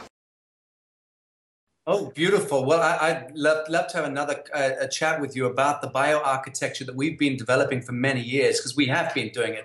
And I honestly believe that the various team that we represent is leading the world in this now. We've built prototypes based on sacred geometric principles, and using things like organ and what have you. But we're getting results in Bali. In our prototypes of plant growth of over 200% increase by simply charging the seeds inside one of the bioresonant accelerator forms for 72 hours. I mean, this is remarkable stuff. But then I'm speaking to world-leading physicists like Konstantin Korotkov and Dan Winter and Bill Donovan and various other friends who are informing the process, mathematically speaking. And I'm learning increasingly that bioresonance is pure science. It's fractal science. It's everything that's right and proper about being a living man or a living woman on a living planet when we're not being interceded and having our noble expressions stolen from us so that we become drone worker bees and all the rest of it. But whilst we're on the subject of fractality, you know you're going to come in for a hail of bullets for having the hand of Fatima with the all-seeing eye over your right shoulder. The pentagram. And the Yeah, pentagram. I was just I can just see it now. Rocco, come on. And you know, that's the energetics we're talking about here today, sporadically and dispersed through this. That's why I'm here in Morocco. And I think Mel V was the first one that asked me, why are you in Morocco? Why Morocco? And that will all be visible as well. But it has to do with these centralized focuses from the former systems. You know, the money side was always, and representation side was always from China. You put America in front, okay? But everything's run from China. Then you have the energetics, and everyone thinks it's Ireland, and then you have Morocco behind. They never put the one out in front. It's okay. So I get this. I said if they could see the pentagrams that are on the floor, the Eye of Horus, the Hand of Fatima. I mean, it's just, and that's okay because it doesn't matter. It's not going to lock and limit. We'll just keep shining, and it becomes irrelevant. So I don't focus on that stuff, but I did notice it. It is quite comical. Brian, you know, I saw a number of questions on the thread related to Sino. Sugihato and the purported King of Kings and Swiss Indo and all the rest of it. Is this something we want to touch on? The only reason why I'm keen to speak a little to it is because I noticed that some of the folks piling on that thread was stating that I'm a delegate of Swiss Indo, which I am not, for the record, never have been. But is this something we're comfortable about speaking to? It's so funny that you asked that because right before we jumped online, I showed Dee the list of questions that I pulled from that thread, and I had her put in bold the ones that she thought were most prevalent, and she said, "Make sure that you ask this one." What is? I'm here. I'm just gonna step off the camera. What is your position on Swiss Indo? So whatever it is you feel inclined to share, by all means. Now would be a great time. I'm more than happy to, because I've not had any spooky engagement. I've only had Pacific engagements with Sino and his council. Yes, I know him, and yes, I've met him, not in the flesh, on Skype, interestingly enough, which was curious. I'm also very connected to the pathology of the so-called Asian gold, because interestingly enough, nearly 10 years ago, Humanitad, my foundation, was embroiled in some transactions where we were helping the Asian Trust at that time and the living trustee at that time to try to free up some of the federal safekeeping receipts that had been issued to that trust since the end of the Second World War.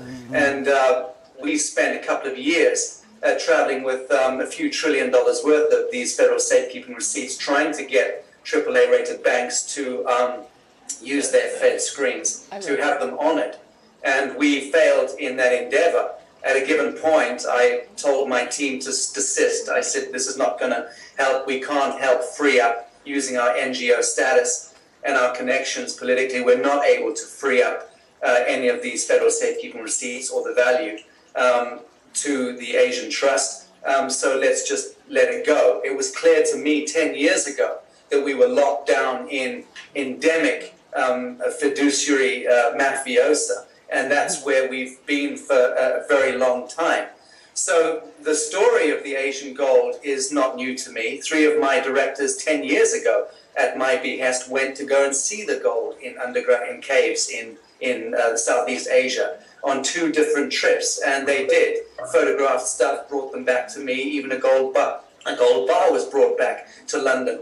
And yes, it appears to be Swiss Indo gold. So then for me to be approached more recently, this year, I think it was in March, by the council of Sino, I was familiar with the story from 10 years ago, albeit he is now the living trustee. He's, the old living trustee must have died, one assumes. And I then looked at the huge furore around the Sino A1 saga. And I'll be quite frank with you, I don't know.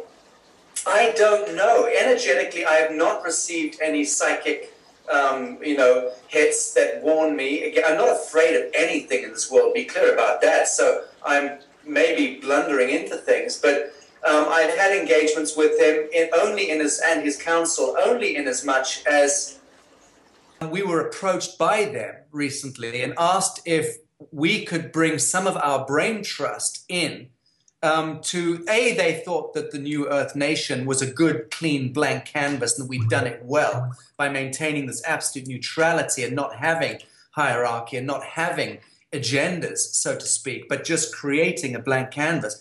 And they respected that. And secondly, they asked if we could engage in helping to articulate an international framework, a new framework for international law, and a new framework for international banking.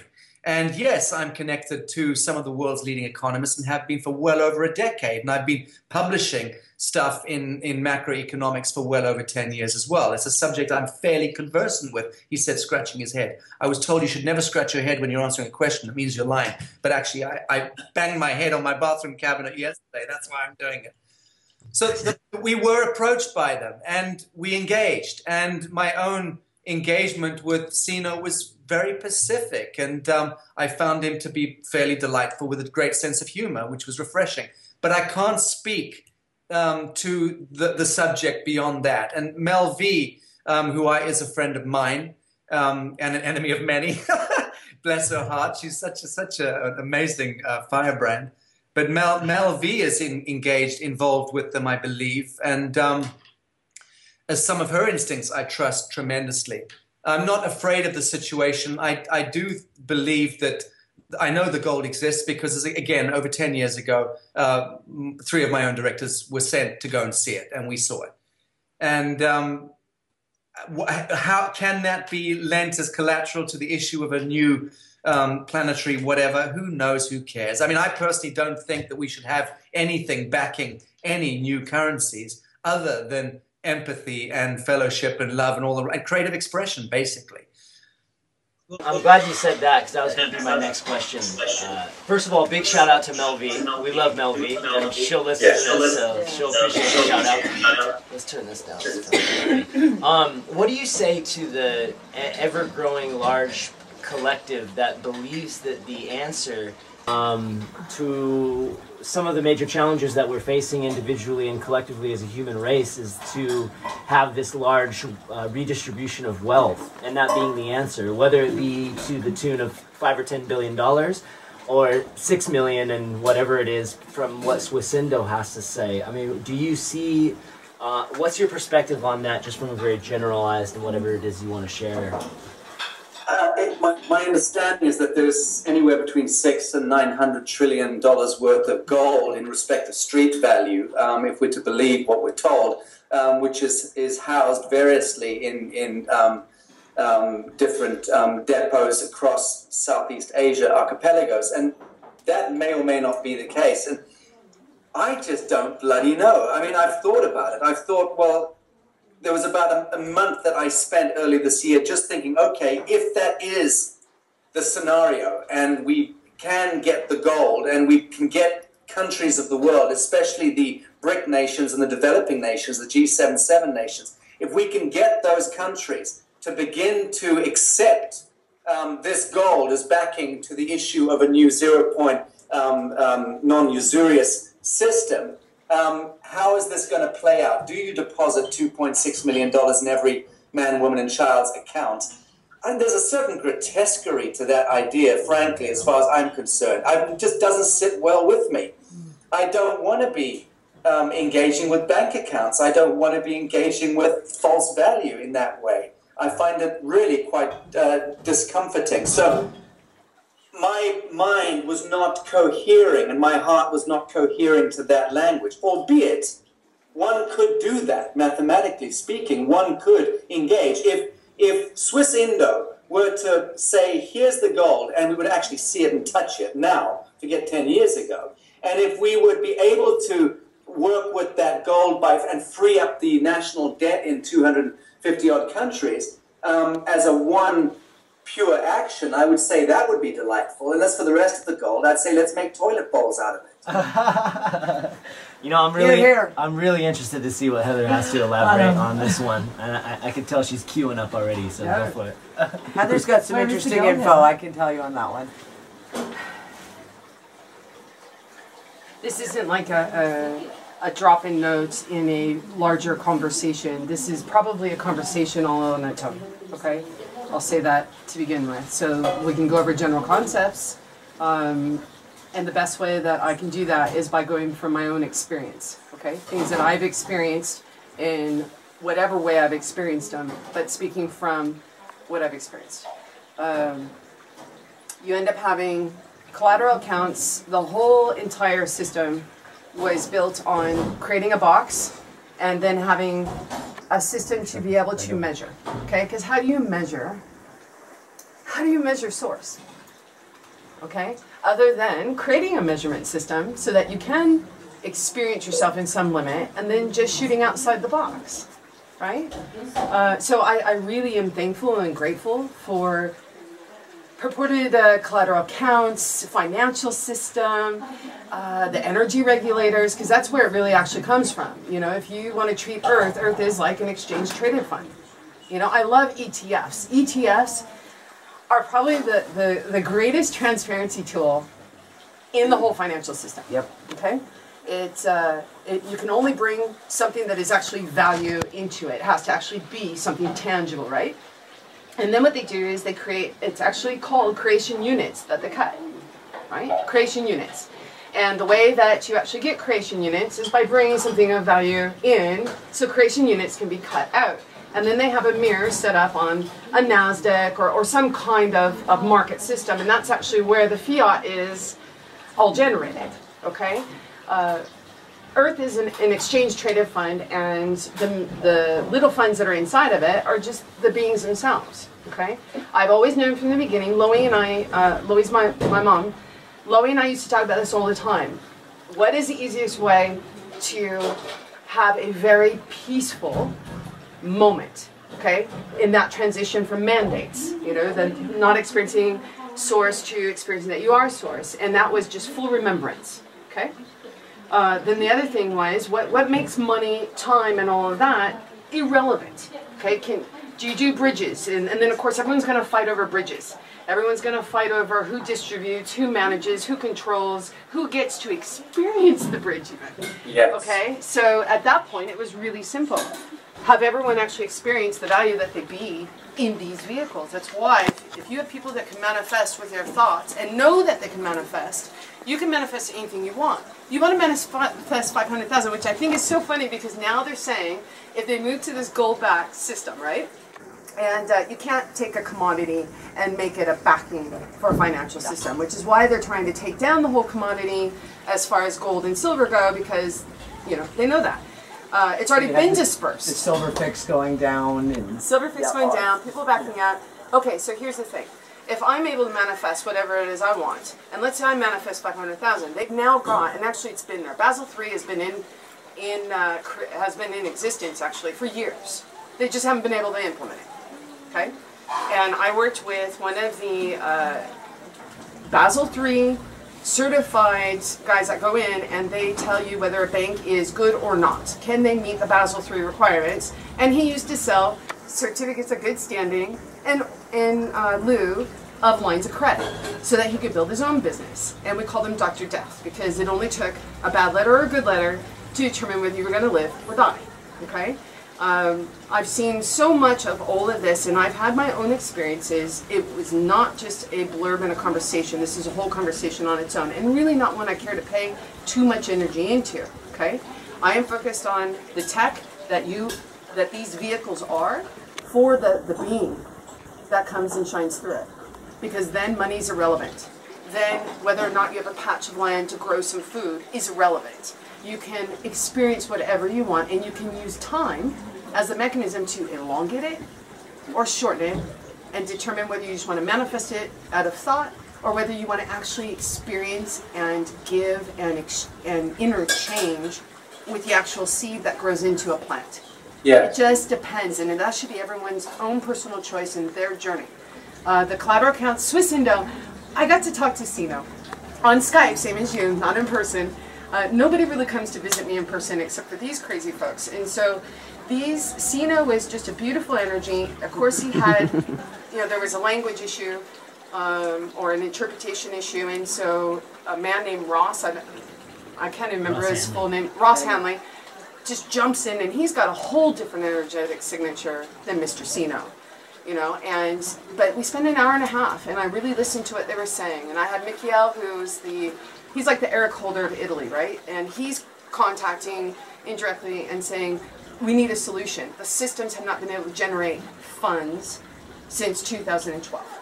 Okay, so they're on fumes. When I say they're on fumes, they're pulling from their own vaults at this point. And like you say, Sacha, everyone sitting here is broke because we've used all the tools from the old system to do what we did. Now, can we manifest? Absolutely, we always do. So that's why we're still sitting here after being broke for however many years. It's because we can manifest it, okay? Whatever we need, we always have the tools we require to do what we desire. And that is how we actually function. These body techs bring in our soul. Our soul's already got everything. Okay, our beingness, because even soul is another level and hierarchy in this whole thing. Over soul, you've got avatar. I mean, there's so many different functions. And then Lisa had gotten some data. I'm looking at it going, yes, I've seen it, and I know it's there. I know that it's been there. I'm choosing to focus energy here and now on this. There is no limits to you, and that's why I really wanted to have this as video, so that I could see you, because even if we're not in the same room, I'm still able to send those long waves. They get to you, and they actually go out even further. 1 + 1 does not equal 2. Never has. So, with the collateral accounts, with Mr. Sino, Swiss Indo, it was very clear, is a transparency tool. And the old man, people call him grandfather, because they have many names for him. He's been working on transparency. We all have, okay? In order to make this moment now, and to have this glorious explosion of light coming from every vehicle throughout the universe and back again, and then generating that overabundance, that over-unity. There is no lack whatsoever. Can I play with all these tools? Can I go in and reactivate certain tools? Yes, but they're not going to look like they did before. They won't. Okay, there's no lack anymore. And when what is required to reactivate those tools is done, that's what they're afraid of, which is why they don't want it done, and that's okay. I get that. So I've really focused and listened to them and us for the whole entire time, through the investigations, through all of it. I wanted to know and experience from both sides, proverbial both sides, because how else do you find where you meet in the middle and where you actually have always been and you never left, unless you listen to both them and us. Okay, so I listened to Sino, I listened to all those guys. All I can say is it's time to join hands, everyone. It's time to move forward and realize we never actually let hands go. We've all been together this whole entire time, working from different approaches, and I'm really ready to rock and roll this thing and really, really enjoy the light that has never been experienced before, not just on this planet, but in this universe. And collateral accounts, okay, we can reactivate those, but it's not going to look like it did before. No, exactly right. Beautiful. Thank you for that. Well, that's one of the things that's very, very interesting. In the there is no lack. We have been playing, if you will, or teaching ourselves again about there is no lack, just in our own local where we are. And it's an ongoing joke between Heather and I that where we are in Morocco, it is very, very dry, and all of a sudden we had this, wells started drying up, people didn't have water, and you realize you start paying energy into that, where you talk about, okay, well, we shouldn't water the garden every day because there could be a lack of water. We can't do this. Well, let's not do this because we don't want to run out of water. 21 people deciding not to shower because you don't want to run out of water is not pleasant. No. So we sit there one day and everyone is gone out, and it's basically Heather and I and our 8 kids, because we are clinically insane. Don't ask. So we're sitting there and literally the pump turns off in the well and we have no water. So we're sitting there hauling, the good old-fashioned way. You got the bucket on the rope, dropping it down the well, hauling it up. And as we're hauling up water, Heather says to me, you know, we created this. And I'm like, yeah, shut up and just pull water. It's like, you know, it was so in our face. We created this because that's where we kept paying our energy. So then we sat there and we were like, there is no lack of water. No, we are not. There is more than enough water for everyone to do what we need to do. And almost immediately there was water everywhere. We had water. That's the grail, and you got it. Yeah. And that is physics. That is pure physics. No, because we had to go through a couple more times of this because we. Either which way, create We're climate, kinda create slow water, learners. create primary water. We are it. Absolutely, that's a beautiful story. Well, and that's it. But it was an in your face. You sit there and you want people say, "Can you do this? Can you manifest this?" My analogy that I always use is manifesting a tomato. Can you do this? And I'm like, no, but I can manifest water. Because we've proven it over and over now, and we can unmanifest water. But that's a flip of fear. You know Yes, what I mean? exactly. And when you realize that you acted in fear and you actually manifested whatever that fear toned, okay? And then I just put an imagination to that fear, and that frequency creates. I can create the exact opposite, or I can create something completely new, something never experienced. That is so empowering at that moment. And it's been a journey for me personally to come to that realization. Now there's nothing anyone can tell me that you can't manifest, because there's not one thing I can't manifest. If I feel it and I want to experience it, it's done before I even start. You know, that's where we are, and that's where things are going at this point. So yes, do I see all this stuff over here, fear and fear porn and all that? Of course I do. I do see it. I'm not ignoring it. But I'm going to change it, I'm going to do what resonates with me and manifest something not in fear, but in love and compassion. That's the best thing that I can say right now as to what I'm going to do.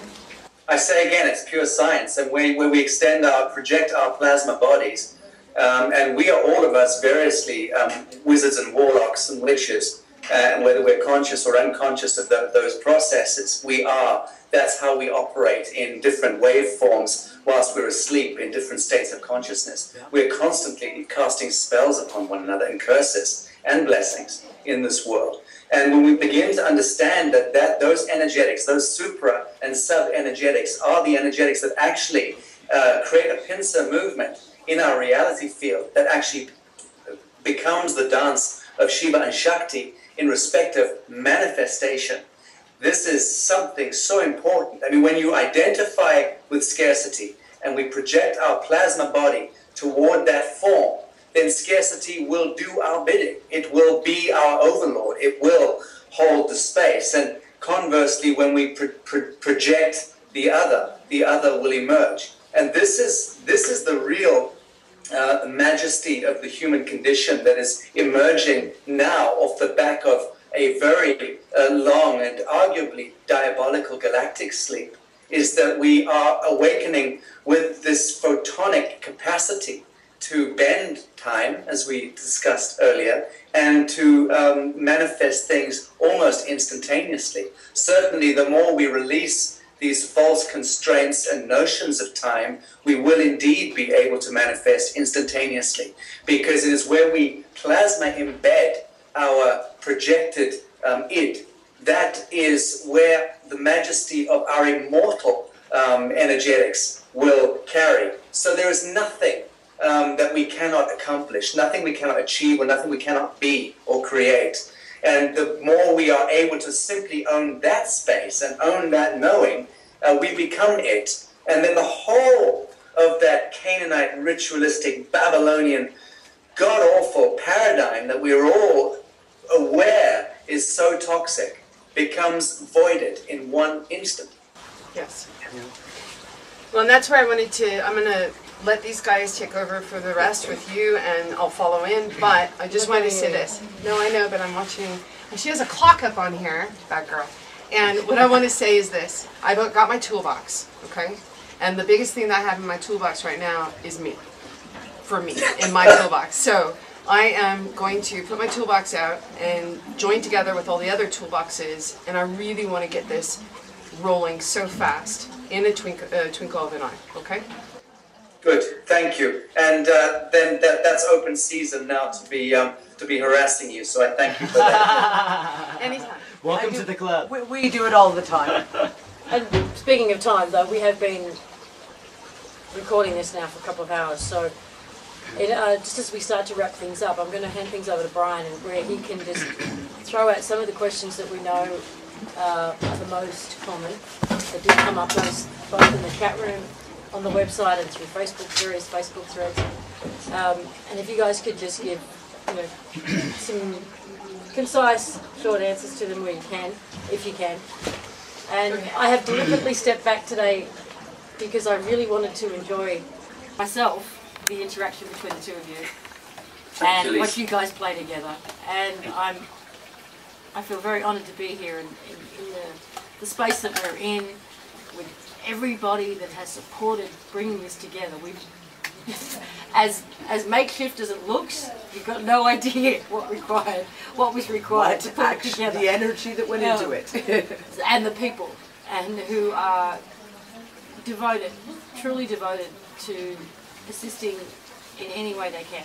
And I know you've got your own team of highly devoted people who do that too. And I just want to give they know who they are, so shout out. Nice, ditto that. So Brian, take it away. Well, it's going to be funny asking some of these questions because we've gotten into the realm of what we're used to talking about, Sacha, which is a lot revolved around the energetics and the manifestation and the internal technology and how we tap into these innate abilities that we have lying dormant within all of us as individuals and the collective. And now we're going to get back into like specifics about documents and that kind of thing. And I don't necessarily think that aids the flow of where we've headed. No. But what we could do is I could just throw out a few so that way the people that spent the time to write the questions that May I really make need a some different assistance. suggestion? What? I see you have them on a doc form. Yeah. I will spend the time and energy to answer each of those questions You just read my mind. specifically, and that way course we you can did. post them later Yeah. and finish this up in the energetics that we've set. excellent. That's a We really will good forward idea. it to you as We'll well. send it to Sacha, and then send get it the to Sacha, answers, too. and we'll compile it, and then we'll publish it out so that everyone can Beautiful. get Okay. the answers. Can I just ask one question real quick that's off this, and then we'll do that. I really like that idea. We'll just put it on. But course you're you gonna like do it, video because It's I not- do the work. It's not just audio, right? Video And as well. Sacha does the No, work. she'll type it. She's gonna do video too. This is an event for Heather. When was the last time you were on a video conference? I don't know. Never. Never. Ever. So This is a first. that's a note to Sacha for sure, big time. As of late, we all live together in here in Morocco and Oudtshoorn, and it's somewhat of a compound that we live in with, I don't know, 20 of us there right now. And every Listen, day, bro, you're hitting me up for a loan. The answer is no. you don't even know how much yet. So I will slap them from here. I just want to end this on a it's been such a beautiful call and such a beautiful sharing, and I knew that's exactly how it was going to be and why I was so excited for the days leading up to this. So Sacha, my deepest bows and gratitude for you coming on and sharing this time with us. It's been an interesting time the last couple of weeks, and we've had, Heather specifically has had people reach out to her that she hasn't talked to in years, all at the same time, it seems, via Skype, people that she's had really close contacts with over the years, It's just all 'cause they coming can't get together the at the same reevaluation time. done. For whatever They reason. can't get the RV through, so it's like, oh, Heather. Yeah. So for whatever reason, there's been all these characters that have swung into focus that have been coming out of the woodwork. I have to say synchronistically all at the same time. I would ask Heather what you think is is going on behind all that, and what's happening right now that is in the unseen that is for whatever reason is all happening at this moment. What is this moment? What does this moment represent to you? We're sitting here together. That's really what it's about.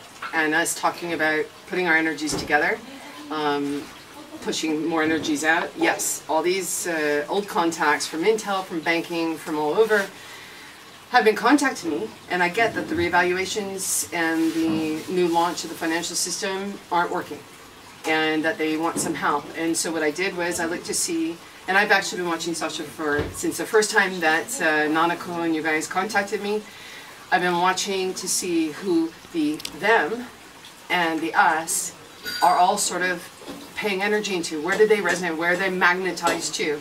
And Sacha, you've done such a beautiful job at centralizing, and they've done a beautiful job at centralizing.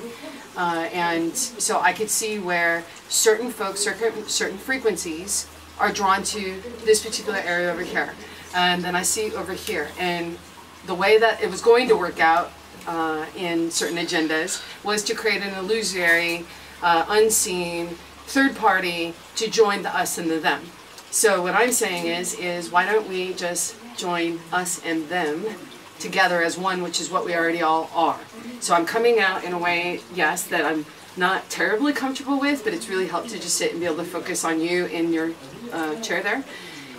To not have to worry about video, but I want people to see things that they haven't seen before, so I've got to start with me. And if everyone starts with themselves, being self-responsible, self-aware, then we can move forward. So I am watching them, the proverbial them, and Sacha, you magnetize really well.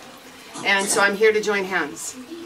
Thank you, Heather. And you know, thank you for coming out of the closet. And you're flanked by two goddesses, so you've got some serious support, and you got our warrior in the front there, Brian.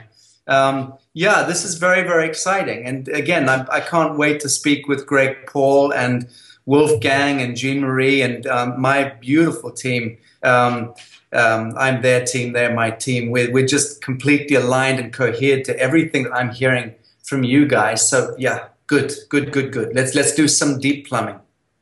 Awesome. Lovely. We'll let you know as soon as we get. Oh, good. We will let you know this and maybe. Good. And you know, I'm going to Southeast Asia next week for about a month. Also filming there, and then I was planning to come back to Europe, and then I'm planning to come on to Morocco. So see you sooner rather than later. I'll have a coffee then. I'll have coffee. Thank you, Dean. Thank you. Okay. Can I end with my quote that I used to promote the show?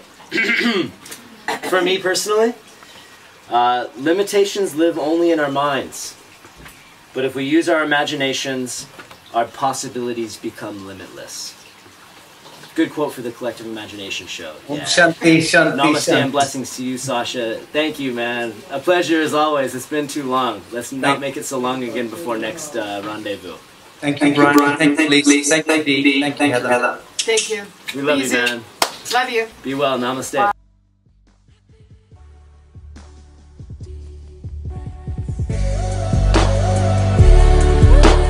Broadcasting a new paradigm on the One Network.